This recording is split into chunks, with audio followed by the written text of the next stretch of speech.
はい、こんにちは、もんちゃんです。今日もよろしくお願いします。今日は海外編でバンコクに行ってきたよ動画になります。ということで、今週の金曜日から今回は5週ですね、にわたってバンコクのホテルをご紹介したいと思います。よろしくお願いします。で、こちらの動画では、フライト、泊まったホテル、観光した場合はこんな観光したよ、バンコクの印象、言語とか治安とかの感じたところをお話しして終わろうかなと思いますので、気になるところねあったら、何分にどんなネタやってるっていうのも概要欄載せようと思うので、そちらで気になるところだけ見ていただけてもいいかなと思います。それではよろしくお願いします。はい。で、まずフライトですが、フライトは今日は私は実家のある愛知県のセントレアですね、中部国際空港かつ中部国際空港帰りは着の予約をしてます。で、フライトとしてはセントレアから羽田に飛んで、羽田からバンコクに飛ぶっていうのが行きですね。で、帰りはバンコクから成田に戻って、成田からセントレアでセントレアに戻るっていう感じになってます。はい。で、行きは羽田での乗り継ぎに2時間羽田で時間があったので ANA ラウンジにちょっとね寄りましたでそんなに時間もなかったので乗せれるかな、あったら乗せるぐらいでなかったらすいませんって感じですけど、いなり寿司食べたぐらいです。はい。で、帰りはこの後ですね、今日、最終日に泊まってるホテルに出発前に今この動画撮ってるんですけど、この後朝7時のバンコク発の便で帰ります。ちょっと、最終日の夜には実家にいたいなっていう感じだったので、早めのフライトで予約してます。はい、そんな感じのフライトになります。まあ結構ね、バンコクは LCC も含めて便が結構出てるかなと思いますので、いろいろね、予算とか時間とかに合わせて選べるところかなと思いますし、LCC とかだとクアラルンプール経由とかもあるかなと思いますので、乗り継ぎにね、抵抗がなくて、LCC でも気にならないよっていう方は価格重視っていうのもありなのかなって気がしますけど、はい、ということでね、まあ日本との関係も深い国なので便も多くて来やすいよね、来やすいのかなっていう気はしました。はい、という感じになります。で、今は私が6月の何日だ、下旬ですねに来てるんですが、雨季に当たるので割とねホテルの価格も落ち着いてますし、便も価格もね多分マイル的にも落ち着いてるのかなっていう時期なので、意外とね狙い目かなと思います。まあただ雨季なんで雨に当たる確率はね当然上がるので、はい、まあその辺はやりたいこととね相談してかなっていう感じがします。で、ちなみにこれもう最後にしましょうね。はい、先にホテル行きましょう。で、今回は5泊しました。で、1泊目が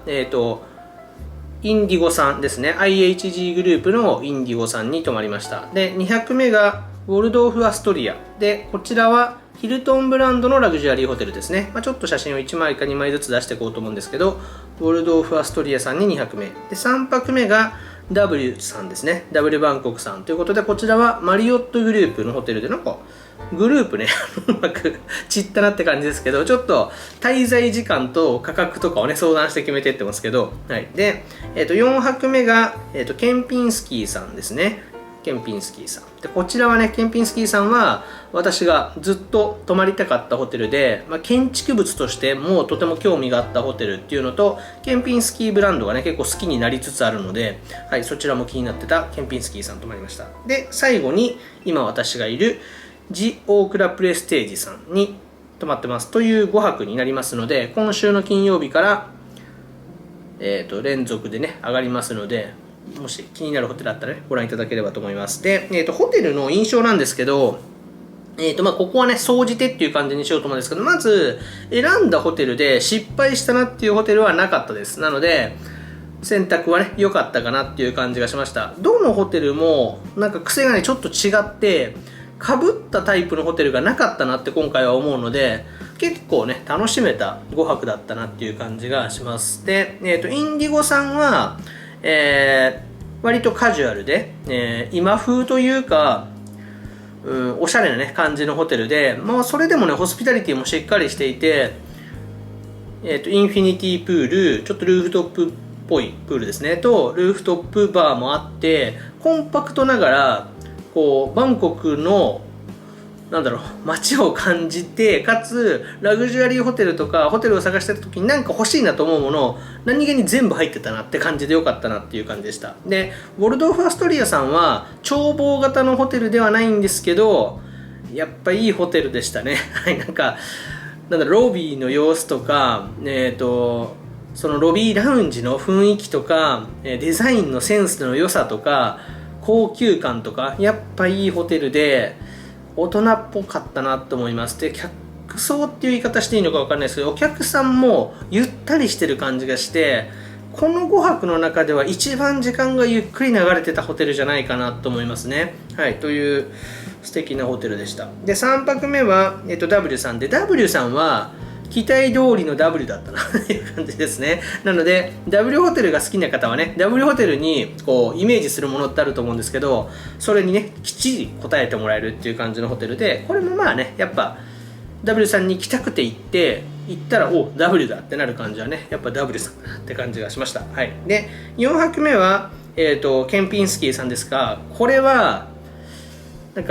どなたにでも勧めて来てほしいっていうホテルをこの中で挙げるとしたら、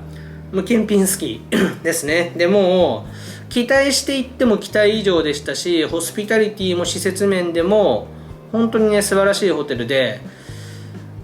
トップクラスに好きっていうか、私の中では私のこうツボに入ったホテルだったので、ぜひね、ケンピンスキーさんの動画は他のホテル興味なくても、バンコクに興味がなくてもホテル好きな方は見てほしいです。で、見ていただいたらここを目的地にね来るぐらいの価値があるホテルだなと思いますので、ぜひね来てみてほしいなと思います。で、5泊目はジオークラさんですが、ジオークラさんの魅力は日本語対応が可能なスタッフの方がレセプションにいらっしゃるっていうことと、日本のね落ち着きやっぱあるなって感じがしたので、ちょっとほっこりする感じがね良かったなと思います。で、ジオークラさんも、おしゃれなレストラン、ちょっとルーフトップっぽい感じの外にこう出れるようなねレストランがあったりとか、インフィニティプールが素敵だったりとか、結構ねいいポイントがあったホテルだなと思いますので、ぜひねいつかまた見ていただけたらと思います。はい。で、この滞在中に行った観光ですが、気になるカフェ一つ行きましたっていうのが1点と、カフェの様子と飲んだものを載せようと思いますが、こんな感じっていう感じですね。と、あとは、偵察ですね。偵察に、マンダリンオリエンタルさんのちょっとラウンジにね、コーヒー飲みに行ったのとケーキも食べたかなっていう感じですね。これが何日目だ ?3 日目かな。3日目に動いた。1日目2日目はホテルにこもっていて、3日目にちょっと動き出しました。はい。で、それ両方ともね、行ってきました。あとは、バンヤンツリーさんのルーフトップバーに遊びに行ってきました。はい。で、まあね、バンコクはホテルにルーフトップバーがかなりたくさんあって、もう流行ってると言っていいと思うんですけど、なので、いろいろなね、ホテル、ちょっと写真とかね、検索してもらって、行ってみたいルーフトップバー行くのいいかなと思いますが、やはり人気なので予約をお勧めします。どこのホテルに行くにしてもルーフトップバーに行く際は予約してくるといいかなと思いますね。で、行きたいルーフトップバーのホテルに宿泊するっていう場合は、やっぱ宿泊者がね、優先的に案内いただけるとは思うので、もしかしたら予約しなくてもいけるかなって気がしますが、せっかくのね、海外旅行なので、行ったけど座れなかったっていうのは避けるためには、どうしても行きたいルーフトップバーがある場合は予約をお勧めするかなっていう感じがしますね。はい。っていうのがまず、3日目ですね。W さんの時に夜繰り出したので、そんな感じですね。なので昼間にカフェに行って、マンダリンオリエンタルさんにちょっと遊びに行き、夜はバイアンツリーさんですね、のルーフトップバーに行ってきたっていう感じですね。はい。で、4日目じゃないな、4日目はケンピンスキーで、ケンピンスキーの日はもうケンピンスキーにこもったのでこの5泊目ですね、ジオークラさんの昼間にちょっと買い物行ってきました。なんていうとこだったかな、出します。私がちょっと覚えてないんですけど、ショッピングモールに行ってきましたが、ちょっとね、外観と中の様子出そうと思いますが、まあ、ハイブランドから、カジュアルなブランドまで全て入っている感じで、高島屋も中に入っているので、日本のものも買えます。北海道どさんこ祭りみたいなのやってましたけどなんかそんな感じで、日系の企業も入ってる、高島屋が入ってるので、それも面白いっていうのもありますが、施設がね、かなり大きいので、カルティエ、ヴィトン、エルメス、ディオールとかシャネルとかのハイブランドも全て入っていますし、ちょっとね、カジュアルなものも入ってます。でちなみに私は今回は、そちらで、バイレードの、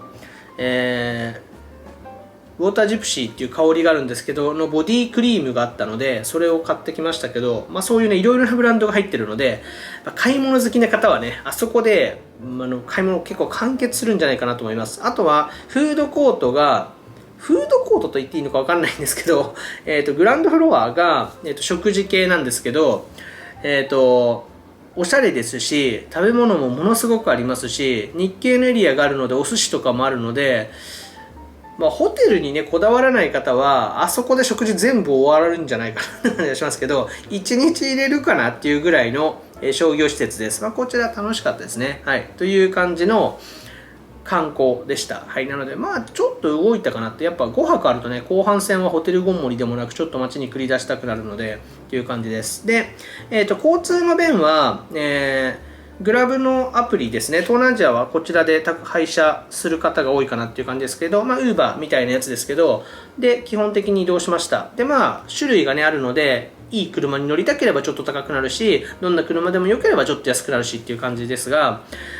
街中でね、捕まえた方が安かったりもすると思うので、この辺は、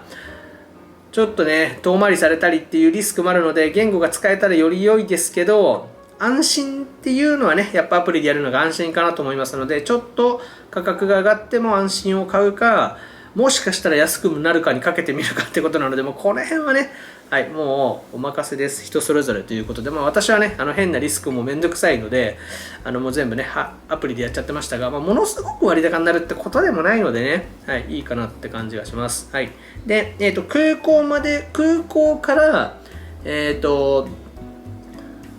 ホテルまで初日と最後の深夜に出るんですけど、深夜のホテルから空港までは、インターネットでアテンドの方にもう輸送を依頼してます。でもしねこの私が、お願いした方がとってもね良い方なので、もし気になる方がいたら私にご連絡いただければご紹介できるかなと思いますので、また連絡いただければと思いますが、なぜかというとそこだけは絶対に外したくないというか安心して移動したいなっていうところなので、行きとね帰りだけ、空港までの往復だけは確実に信頼できるものを使いたいなっていう感じで、そういう感じです。はい、そんな感じですかね。はい、っていう観光パートになります。で、バンコクの総じた印象なんですけど、結構バンコク楽しいぞっていう感じが総じてしてます。夜ねブラブラ一人で歩いても安心ですし、親日国でもあるので日本人の方がね困るようなことはないかなっていう気がします。あとは屋台とか、夜市みたいな市場みたいのもあるので、地元のねものをそういうのも楽しめるっていう方はそういうのも楽しいですし、これから発展していくっていう空気感、言い方悪いんですけど発展途上国っぽいところが見え隠れはするんですけど、もうね超高層ビルがいっぱい建ったりとか発展してる感じも感じれたりして、いろいろ感じるとこは正直あるんですけど日本のね貧富のなさがやっぱすごいなとか、これってすごいんだなって思うっていう一面と、追いかけてきてるし追い抜かれてる部分ももうあるんだなと思いますね。日本のエネルギーもっと欲しいなって感じもしたりもしますけど、ねいろいろ刺激も得られて楽しいですし、買い物もできる、食べ物もいろいろあるで、親日国ということで日本との関係も良好なので居心地も良いということで、都市としてね結構面白い街だなって感じを改めて5日いてしたのでいいですね。シンガポールとかね洗練されてる感じもまたいいんですけど、ちょっと未完成さもありつつワイワイした感じも楽しいなって感じがして、選べるホテルもね本当にたくさんあるので、ラグジュアリーホテルはほとんどのブランドが出店してるかなって感じがしますので、ホテル好きとしても楽しい街ですね。で、価格の変動が結構ある中でラグジュアリーホテルも日本と比べると今はまだまだね、お手頃に泊まれるっていうのもあるので、日本のね、東京で5つ星ホテルに泊まる価格で、こちらだったら3泊できるとかっていう感じの価格帯かなと思いますので、ホテル選び楽しいですね。私も次回来るときは、検品好きさんもう一回泊まるかなって気がするんですけど、まだまだね、気になるホテル、ローズウッドさんとか、セントレジスとかマリオットグループもたくさんありますし、たくさんあるので、はい、楽しみだなって感じがしますが、そんな感じで、良かったですね。で、言語は、英語もまだまだタクシーとかは話せる方話せない方いるかなっていう感じと、日本語はね、通じないと思った方がいいかなと思います。通じる場所もね、もちろんホテルとかであると思うんですけど、基本ね、厳しいかなと思ってきた方がいいと思うので、そんな感じですね。ただ意外とね、言語って使うとこないんですよね。ホテルでコミュニケーション取りたい方とか、お店の方と絡みたい方とか、現地で友達作りたい方とかは、言語ね、一個武器かなと思いますけど、買い物する、ホテルにいるくらいなら、使う英語は限られてると思うので、そんなね、心配せずに来ていただいて大丈夫じゃないかなと思います。はい。で、もしもね、心配だった時は、自分が一番動き回りたい日だけ現地の方にアテンドをお願いするとか、日本の方もたくさんいるので現地対応できる日本の方のアテンドとかはたくさんね、インターネットとかで検索すれば出てくると思うので、1日同行してもらうとか、ちょっと言語を助けてもらうとかだと1万円とか2万円くらいの価格なので、これは高いと思うかどうかっていうところなんですけど、1日ね、それで言語がストレスフリーになるなら不安な方はね、ありなのかなって気がしますので、私も英語が全く通じないエリア、例えばイタリアとかスペインとかに行くなら、動き回りたい日はね、使うかなって気がするので、はい。そんな感じで、そんな使い方もいいかなと思いました。はい。ということで、一通り話したかな。はい。そんな感じのバンコク滞在になりました。結構ね、面白いですね。バンコクにハマってる方もいらっしゃると思いますし、好きって方も結構多いなって気がするんですけど、まだね、行ったことのないっていう方は、ぜひね、ホテルも見ていただいて、来てみて、来なきゃよかったってなる街ではないかなっていう印象が私はしました。はい。ということで、今週金曜日から5週にわたってホテルご紹介したいと思いますので、ぜひご覧いただけたらと思います。はい。それでは、こんな感じで、バンコク行ってきたよ動画終わりたいと思います。またよろしくお願いします。失礼します。